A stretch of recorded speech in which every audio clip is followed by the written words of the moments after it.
Graham accelerated the decade-long plan, kidnap Count Donovan, stage a town takeover, and force a clash. But the uprising stays oddly bloodless. Graham also insisted the king dispatch the Diamond Legion. The king also demanded the Diamond Legion commander to win with 0 serious casualties, blunting Graham's part. In town, Mia and Sion scrape fare from Mia's socks, until small-time agitators abduct her. Lynsha, sister to the movement's reluctant figurehead, secretly cuts Mia loose and begs her to stop the revolt before blood is spilled. As Lynsha hustles Mia through alleys, Sion tracks them down, blade drawn. The board is set. A contrived revolution, a muzzled superunit, and Mia caught at the last moment when peace is still possible.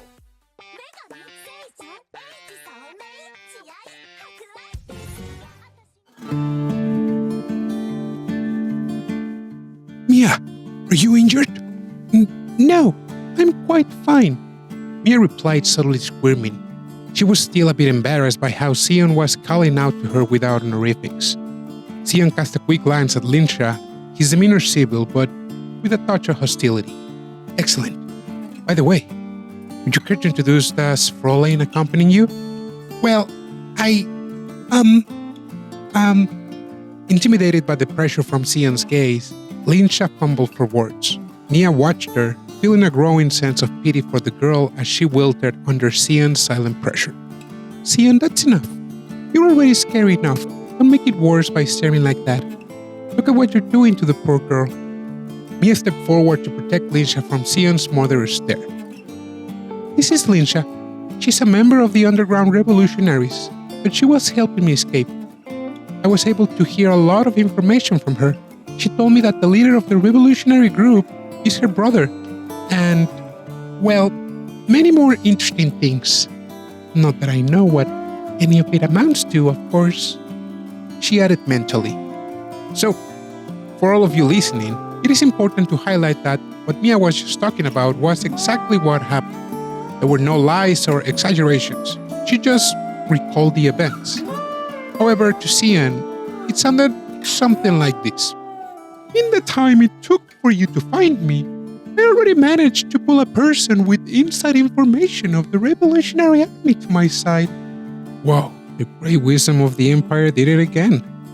Her skills and cleverness really know no bounds.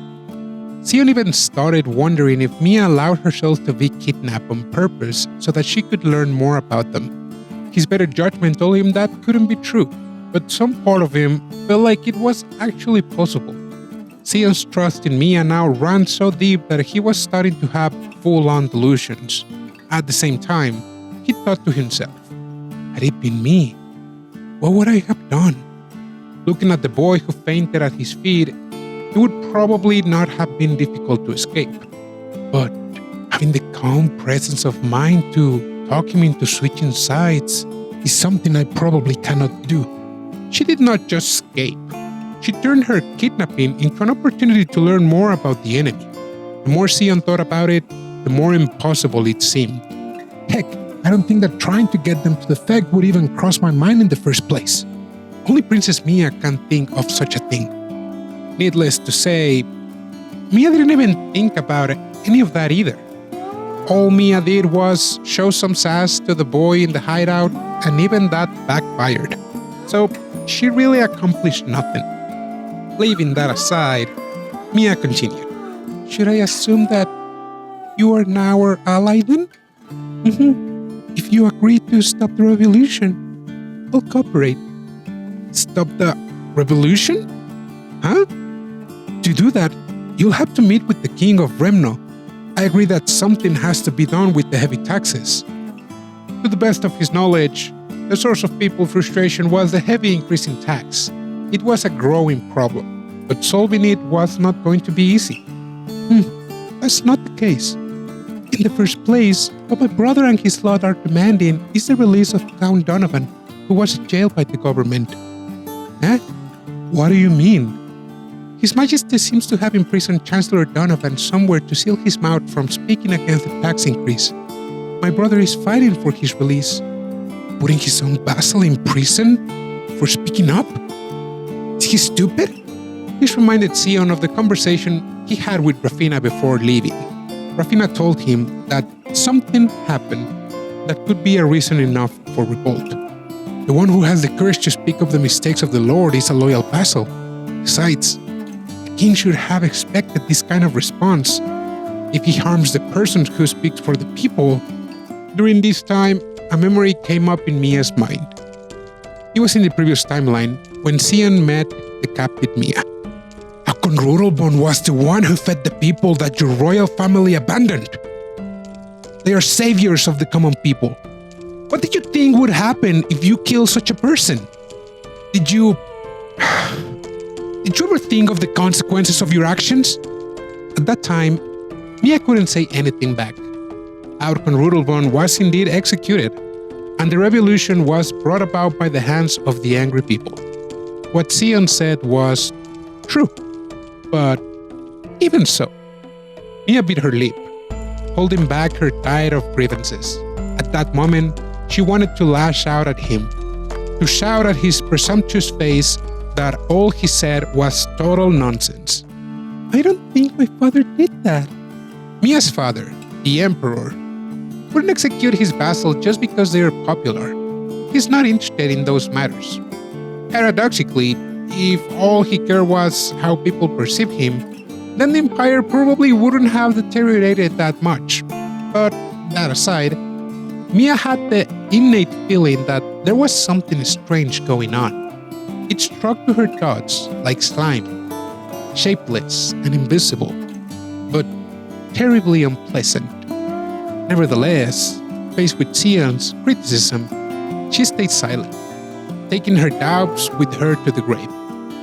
Now she had a second chance to voice those thoughts, to take out all that frustration and indignation that she couldn't say. You know, something just doesn't add up. Lynsha, we have serious It was the other boy from earlier who was back. He froze when he saw Mia standing with her wrist unbound. He was even more confused when he saw Sion. Sion reacted quickly and gripped his sword. The boy noticed this immediately and tried to turn around and run. However, Sion was faster. He bashed him on the back of his head. There was a loud thud, and the next moment, the boy was on the ground. From down the ground, he could see Sion towering over him, and his sword pointing down on him. I sort of feel sorry for him. Wait a minute. This is the punk that told me to jump. Good riddance. Mia immediately changed her mind after remembering the current events. Mia's mind switches quickly. She is not one to dwell. She grinned when the boy was made to sit submissively. Lynsha then knelt in front of the boy and asked, "What's going on?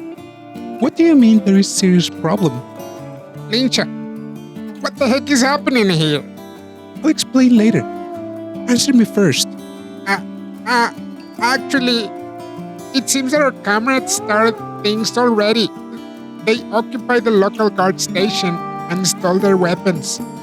They are now heading to the mayor's house. What? Wasn't it supposed to be tomorrow? Was it under Jem's instruction? No, it was at your brother's discretion. He said our comrades who are facing the army can't wait any longer. So, to help them, he went to the town square to gather support and raided the guard station.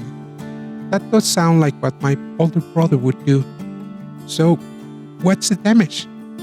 It was hardly a battle. There were about a dozen soldiers in the station, but it seems that your brother was able to gather hundreds of people from the square. The guard captain ran away. Your big brother is amazing. Yes. That person's mouth is a genius. If he were a king, I bet everyone would line up to pay him taxes. Well, you've heard him. To the mayor's house then. Let's go. Let's go? What a silly girl, assuming that we will follow her, as if I'm going to go anywhere near such a dangerous place. That sounds pretty dangerous. That's right, even Sion thinks. But if you really want to go, I'll go with you. He declared in a powerful voice, as he put his hand on the hilt of his sword. Eh? But before Mia even had a chance to protest with something to the effect of "Choto mate," Sion noticed her suspicious look. Is something wrong? Ah, that's right. You don't have to worry about Kidwood and the others. The truth is I also want to join up with them first, but you have created this chance to explore the inside of the Revolutionary Army. I won't let your hard work go to waste. My what? Hard work? No worries. Less talking, more walking. Come on, let's hurry. Mia, who had been in obedient captive mode for a little too long, reflexively stood up, urged by Lynsha's voice. Wait a minute. I'm not allowed to say no, am I? Mia guessed that they were past the point of no return, and so she shifted gears. Well, as long as Prince Sion is here, I'm sure he will somehow protect me. I'm also with the sister of the leader of the Revolutionary Army, so maybe it's not that dangerous? After all, the good thing about Mia is that she's not one to dwell, and yet she was still curious.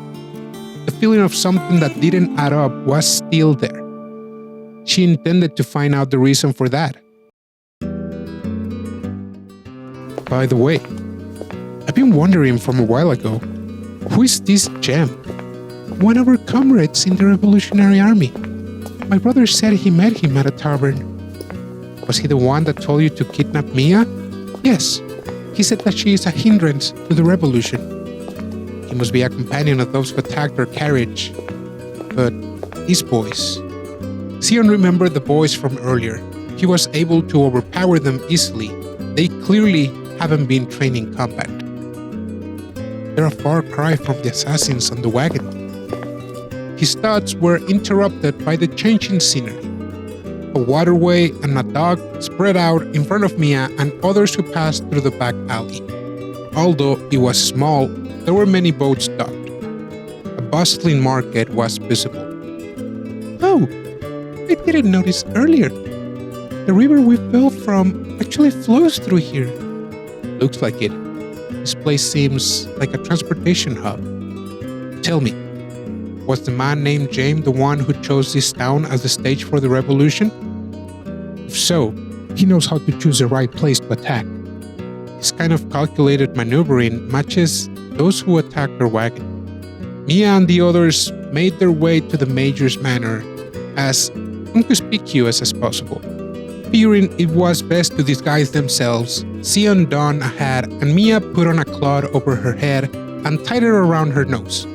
If anything, that just made her more conspicuous. However, the town happened to be preoccupied that they didn't get any attention. In some parts of the town, there were some young people with weapons in their hands. Everyone was wearing normal clothes, and there was no unity of uniforms like a regular army. However, there was the common fact that their faces were flushed with excitement. The Revolutionary Army. Mia remembered the previous timeline for a moment, but soon noticed a difference. The light that dwelled in their eyes was rather pure, filled with excitement as if they were at a festival. She couldn't feel the stinging hatred nor the bloodthirst that was characteristic of the Imperial Revolutionary Army during her previous timeline. The houses along the streets were all tightly closed, probably to avoid getting entangled with what was happening. As far as things were going, no looting had been done, and although it was noisy, there was no violence. Well, this checks out with what I experienced recently. It doesn't seem like they are killing people. Over there, those are our revolutionary comrades. Lynsha pointed to the crowd. The people in the crowd seemed to be holding a blue cloth. What are those? It's a symbol of the revolution. I think it's supposed to be wrapped around the head. They call themselves blue scarves or something. Huh. You don't say. What an odd name. It almost sounds fake or plagiarized, or more like a weird cult led by a weird leader.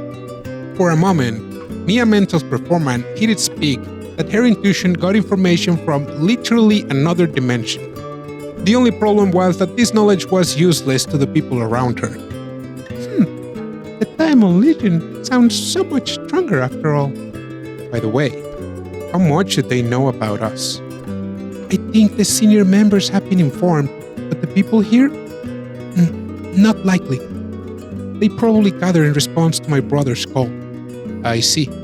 That's convenient. Let's hurry up and blend with them. Here, Mia. You should wear one too. I wonder if this is okay. Well, at least it is better than the word you were dropping over your head. The mayor's mansion was like a noble's little mansion. The turmoil had already subsided, and men with blue cloths on their heads were gathering in the large garden one after another, and a young man was crying out to incite them. Same as Lynsha, he had brown hair and deep blue eyes. In his eyes, however, there was this burning zeal. The demand we make is nothing if not justified. We are suffering from heavy taxes. We want our voices to be heard. Chancellor Donovan gave us that voice. We want him returned. That's all. However, the king and his government have turned a deaf ear to us. Should they be allowed to treat us with such contempt? No. That's why we are rising up. The mayor fled with his guards before we surrounded the mansion. He ignored our voices and abandoned his responsibility. He did not possess a singer-like voice that people will fall in love with. Nor did it possess the overpowering resonance of a powerful knight captain. Instead, he has an exquisitely perfected intonation. It was a politician's voice, brimming with charisma, seeking to energize or perhaps instigate the masses. It's unfortunate that we could not stop the mayor's escape, but in return, we are able to take the town without losing a single man. This is all thanks to you, my comrades. All of you who answered my call. If it wasn't for each and every one of you, this wouldn't have been possible. So you have my deepest gratitude. Roars of approval rose and rose at once. Even though they haven't won any battle yet, their morale was very high. A compelling speaker. He attracts people and instigates them. He plays both parts well. Lynsha, would he happen to be your brother? Oh, Lynsha, you came. Lambert Mitchen. Oh, I see you brought company. Who are they? Are they perhaps the kids that Jem was talking about? The ones who are a danger to our revolution? Hearing that, all the people around him put their hands on their swords. Sion also prepared to respond by putting his hand on his sword, but peace. If you point your sword at young children, we lose our integrity and no one will listen to us. I brought them here so you can hear what they have to say. Please, brother, listen to these kids. Talk? You say? Let's not stand around here. Let's head inside for this talk. This is it for this video. We will continue with the story of the Guillotine Princess on the next episode. This is Mark the Mexican with jobless wings. Matanem!